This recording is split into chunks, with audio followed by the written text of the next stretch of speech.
Maybe you are standing at a crossroads right now. Maybe there is a decision in front of you, one that feels so heavy, so significant that you lie awake at night running through every possible outcome, every worst case, every way it could all go wrong. You keep turning it over and over in your mind, searching for the one right answer, and the longer you search, the more afraid you become. That fear is real. That weight is real.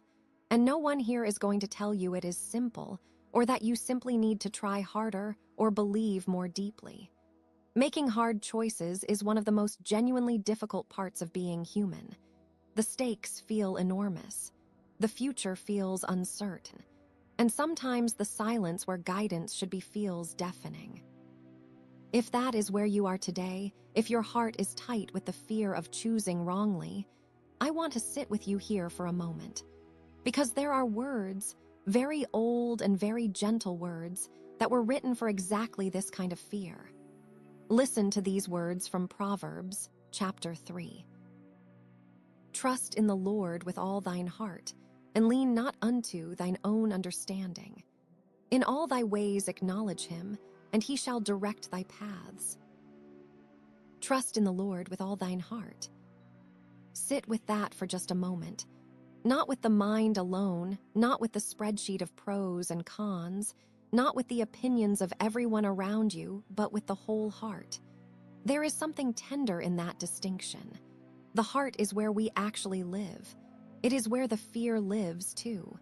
And this verse meets us there, right in the middle of the fear. Lean not unto thine own understanding. Oh, how we lean on our own understanding.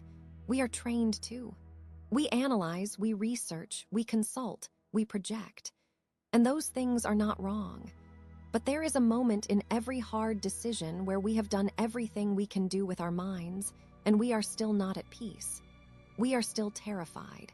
And that is precisely where this verse finds us, at the end of what we can figure out on our own. It does not say your understanding is worthless. It says do not lean on it. Do not put all your weight there, because understanding is limited.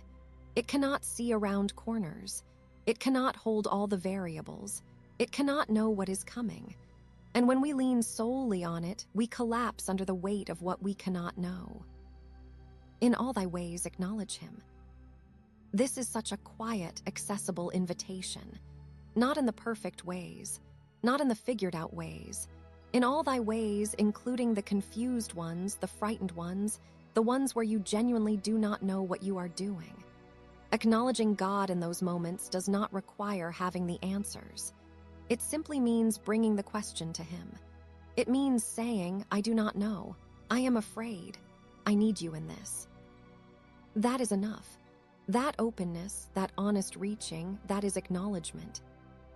And he shall direct thy paths. Not he might, not he will if you choose correctly first. He shall. There is a quiet certainty in those words. The direction is not contingent on you making a flawless decision. It is contingent on your heart being turned toward him in the midst of the choosing. Think about what this means for the practical, everyday reality of a hard decision. Maybe you are choosing between two jobs, and neither one feels completely right or completely wrong. Maybe you are deciding whether to stay in a relationship, or leave a place you have known for years, or take a risk that could change everything. Maybe the choice is medical, or financial, or deeply personal in a way that feels too private to even say out loud. In all of those situations, this verse is not promising that there is always one objectively correct path and that God will highlight it in neon. What it is promising is something far more sustaining, that when your heart is genuinely turned toward him, when you are not white-knuckling the decision alone, he is involved in the unfolding of your path. He is active. He is directing. Even through the imperfect choosing, even through the uncertainty, even through the path that winds in ways you did not expect. You do not have to be paralyzed by the fear of getting it wrong. You are not navigating this alone. And the God who sees every path, every outcome, every version of your future, he is not standing at a distance watching you struggle. He is walking with you into the decision itself. If you are facing a decision today that has been keeping you up at night, I hope these words from Proverbs give you even the smallest measure of rest. You do not have to have it all figured out. You do not have to be certain before you are allowed to breathe. Bring the fear to him. Bring the question. Bring even the silence where the answer should be. He meets us there. Trust with all your heart. Lean a little less on the endless turning it over. Acknowledge him in the middle of the not knowing. And trust that your path is being directed by someone who sees far more than you or I ever could. You are not alone in this. Not today, not in any of it. If this brought you any comfort, please subscribe for daily scripture comfort and promises of peace. We would love to walk alongside you every day. And if someone you know is carrying the weight of a hard decision right now, would you consider passing this along to them? Sometimes the right word at the right moment is its own kind of gentle direction. Rest in that today. You are held.